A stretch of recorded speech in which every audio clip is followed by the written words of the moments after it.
Hi guys, আজকে আমি তৈরি করে দেখাবো কাতলা মাছের ঝোল। এই গরমে কিন্তু এই কাতলা মাছের ঝোল হলে আর কিছু লাগবে না। তো চলে যাচ্ছি মূল রেসিপিতে। এখানে আমি বড় সাইজ করে 6 পিস মাছ কেটে পরিষ্কার করে নিয়েছি। আপনারা চাইলে ছোট সাইজ করেও কেটে নিতে পারেন। এখন আমি মাছগুলোকে ম্যারিনেট করে নেব। প্রথমে দিয়ে দিচ্ছি 1 চামচ লবণ, দিয়ে দিচ্ছি 1 চামচ ধনে গুঁড়ো, 1 চামচ হলুদ গুঁড়ো এবং 1 চামচ মরিচ গুঁড়ো। এগুলো দিয়ে ভালোভাবে মাছগুলোর সাথে মিক্স করে নেব।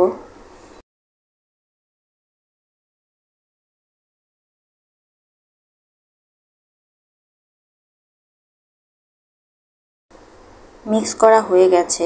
এ পর্যায়ে আমি মাছগুলো রেখে দেব আধা ঘন্টার জন্য। আধা ঘন্টা পর চুলায় একটি প্যান বসিয়ে দিয়ে দিচ্ছি পরিমাণ মতো তেল। এবার আগে থেকে ম্যারিনেট করা মাছগুলো একে একে দিয়ে দেব।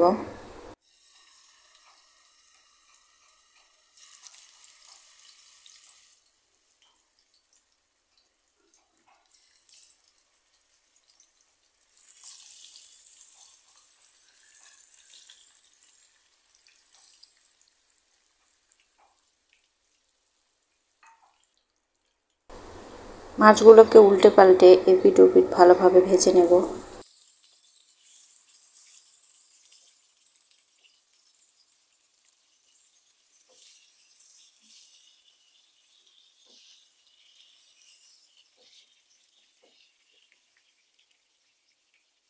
এক পিঠ ভাজা হয়ে গেলেও অপর পিঠও উল্টে নেব। মাছগুলো ভাজা হয়ে গেছে। এখন মাছগুলো একে একে তুলে নেব। এ পর্যায়ে আমি 2টি আলু এভাবে কেটে রেখেছি, এগুলো ভেজে নেব।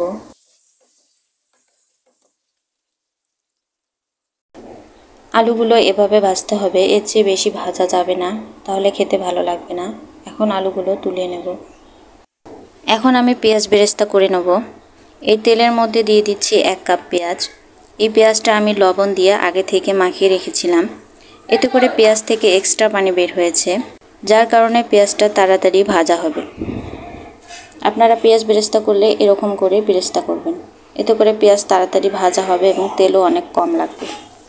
এখন মাছগুলোকে কষিয়ে নেওয়ার জন্য দিয়ে দিচ্ছি 1 কাপ পেঁয়াজ, দিয়ে দিচ্ছি 1 চামচ মরিচ বাটা। পেঁয়াজগুলোকে হালকা একটু ভেজে নেব।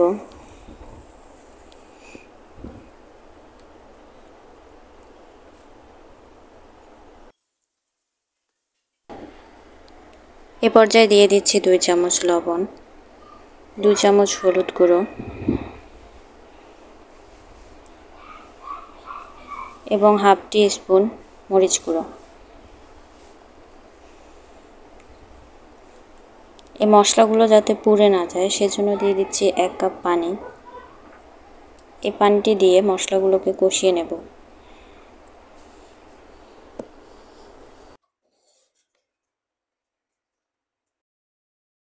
এই মশলাগুলো থেকে যখন দেখবেন তেল উপরে ভেসে উঠেছে, সে পর্যায়ে দিয়ে দেব 2 চামচ জিরা এবং ধনে গুঁড়ো। এরকম পর্যায়ে আসলে মশলাগুলো পারফেক্ট কষানো হয়ে গেছে। এ পর্যায়ে দিয়ে দেব আগে থেকে ভেজে রাখা মাছ এবং আলুগুলো। এগুলো দিয়ে 1 কাপ পানি দিয়ে ঢেকে রেখে দেব 10 মিনিটের জন্য। 10 মিনিটের মধ্যে এগুলো কষানো হয়ে যাবে। চুলার আঁচ মিডিয়াম রেখে ঢাকনা দিয়ে ঢেকে রেখে দিচ্ছি 10 মিনিটের জন্য। 10 মিনিট পর মাছটি কষানো হয়ে গেছে এবং আলুগুলো পুরোপুরি সেদ্ধ হয়ে গেছে। এ পর্যায়ে আমি দিয়ে দেব 2টো টমেটো। টমেটোগুলো আমি এরকম করে কেটে রেখেছি, দিয়ে দিচ্ছি টমেটোগুলো। এই তরকারিটি হতে যেহেতু আর 5 থেকে 7 মিনিটের মতো লাগবে, তাই এই পর্যায়ে দিয়ে দিচ্ছি 1 চামচ জিরে এবং ধনে গুঁড়ো। এগুলো দিয়ে ভালোভাবে মিশিয়ে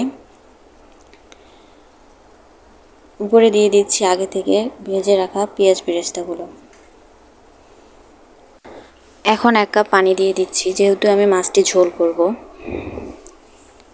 1 কাপ পানি দিয়ে ভালোভাবে নেড়েচেড়ে ঢাকনা দিয়ে ঢেকে রেখে দেবো আবারও 5 মিনিটের জন্য। এই 5 মিনিটেই টমেটোগুলো ভালোভাবে সিদ্ধ হয়ে যাবে এবং তরকারিটিও পারফেক্ট রান্না হয়ে যাবে। আমি ধনে এবং জিরা গুঁড়ো শেষে দেওয়ার কারণে তরকারি থেকে আলাদা একটা ফ্লেভার পাওয়া যাবে।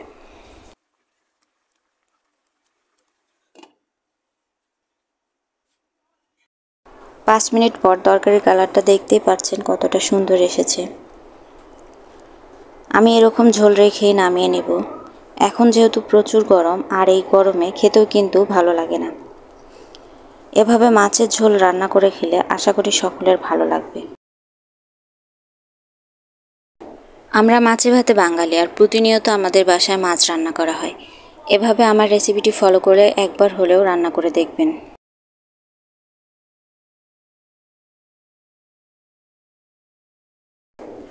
আশা করছি আজকের রেসিপিটি আপনাদের ভালো লাগবে।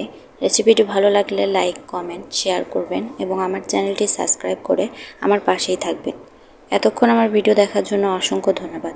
আল্লাহ হাফেজ।